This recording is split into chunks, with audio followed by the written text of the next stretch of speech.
Welcome back to Applebee's Tailgate Talk on the Big 1080 WKC.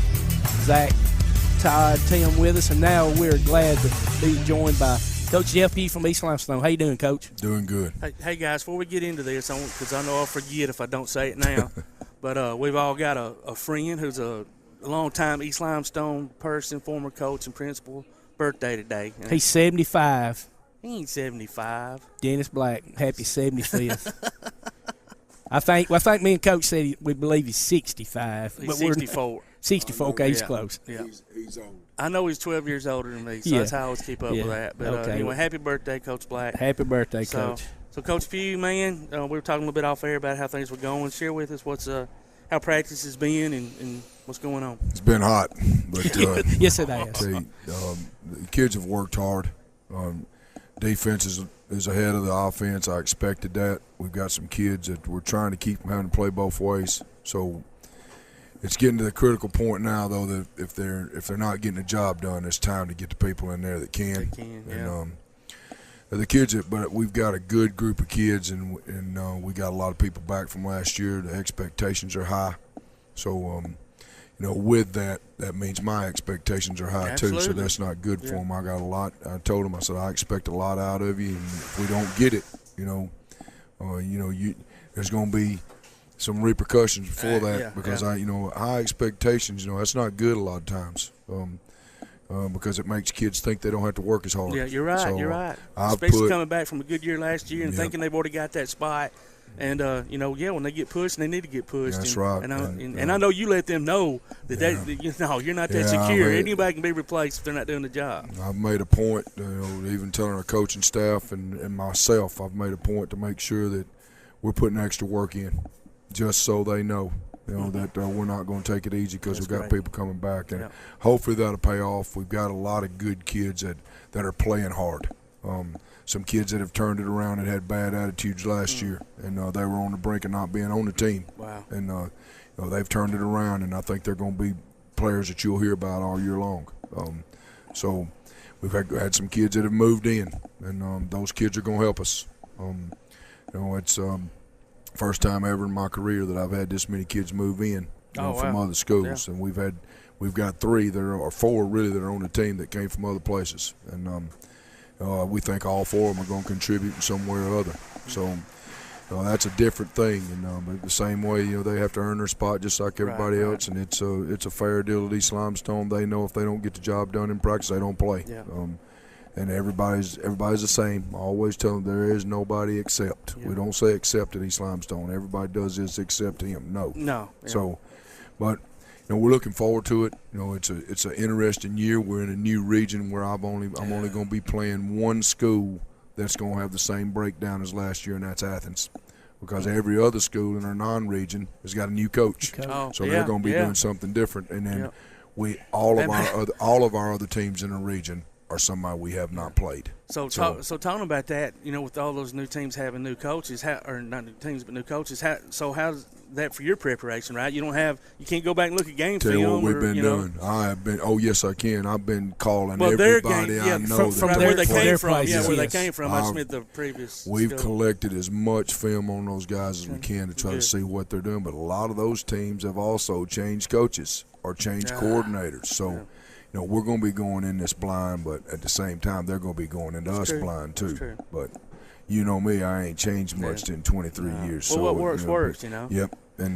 But our guys have worked hard, and look, we've got size, we've got some speed, and we've got guys that know what they're supposed to do. So with that, if we can keep people from getting hurt, take care of the football, I feel good about us being competitive in every game.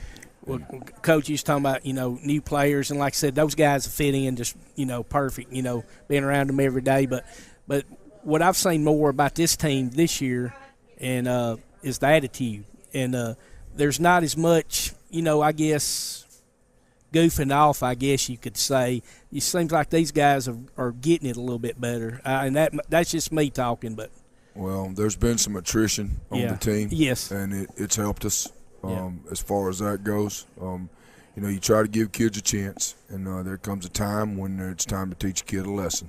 So that's happened, and I think it changed some attitudes of some other kids on our team, and that's why practice has been different. And one of the things that one of the kids that came from one of the other schools came in and said, "Man, coach, it's just totally different here." He said, "There's no goofing around." I said, "Well, I'll be honest with you. We don't allow that, but that don't mean kids are not going to try to do it. You got to try to police that as well as you can. But the kids are pretty much, what I've seen out of this group this year, when I'm not there, we've got a group of about 10 kids that are policing the team when I'm not around. That's great. That's what you look That's for. what you That's want. what you got to have. Yeah. Yeah. When they're talking about some of the guys coming in, C.J. Yarborough was one. How is he coming along? Because we talked about his. We were worried about C.J. Tim. We really were because of his accident, and but he's back now, able to come out and do conditioning with us. He's able to go through drills. He cannot contact yet. The doctor still hasn't released him for contact, but we think he will be released for contact before we play. They're supposed to release him the week before. Hopefully it'll go that way. We got to plan and prepare to play without him, and we have. We're ready to play without him. But boy, I tell you what, he's a player. He's a good player. He's a better kid than he's a a great kid. kid. He really is. And I'll tell you what, Liberty, they better sink their claws in tight because they want to try to hang on to that guy because he's definitely a difference maker, and they've got a great player coming their way that he's committed to Liberty University. And so, but the thing that I said the most is, the character of the kid is way better than his athletic ability. He's a very, very good kid, and we're glad to have him.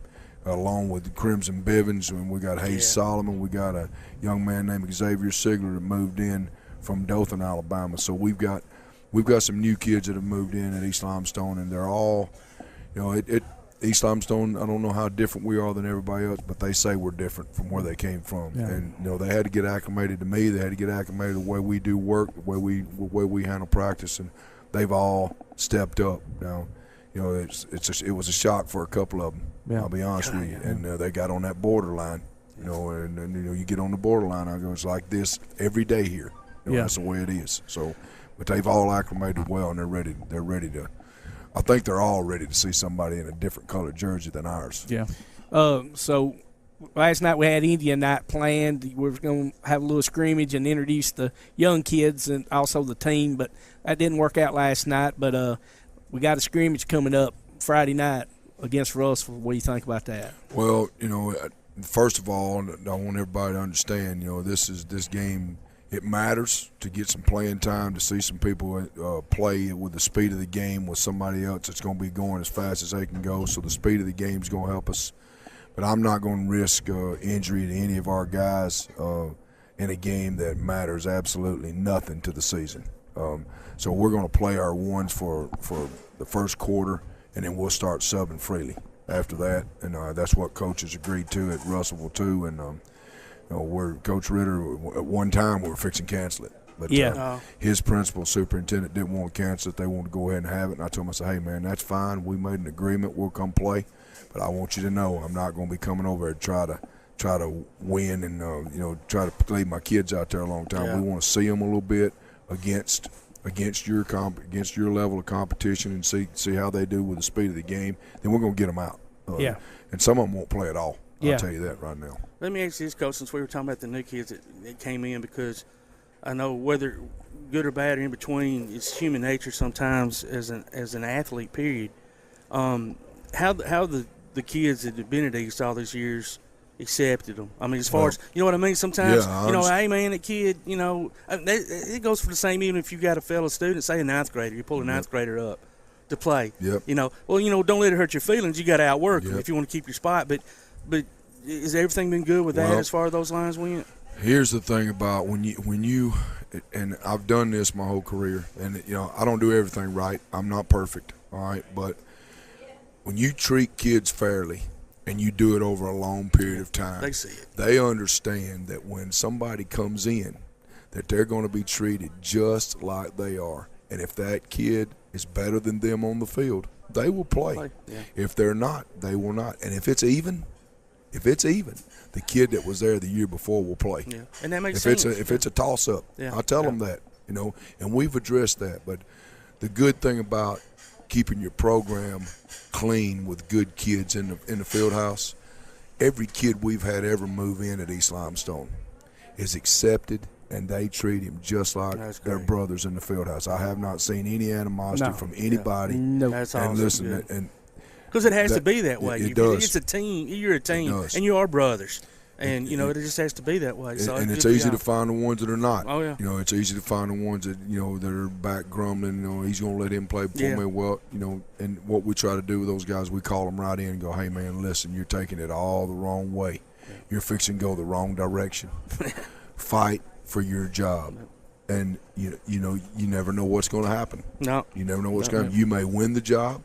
He may get injured the first play from scrimmage in the very first game, and there you are. Be ready. You better be ready to go. That's right. That's part of being a teammate. You're right. That's right. That means more to me than the guys that score all the touchdowns. Yeah, absolutely. Yeah, that's right. You're a great point. Yeah, Coach, we know you got to get out there and cut some grass before it starts raining, so we're going to let you go. But like I said, this Friday night at Russellville, and then the next Thursday night will be first game West Limestone, and we're planning on having you at this time slot every week if you can make it. So this is your time slot, and we'll look forward to talking to you again next Saturday about Russellville. Well, I want y'all to know I appreciate this.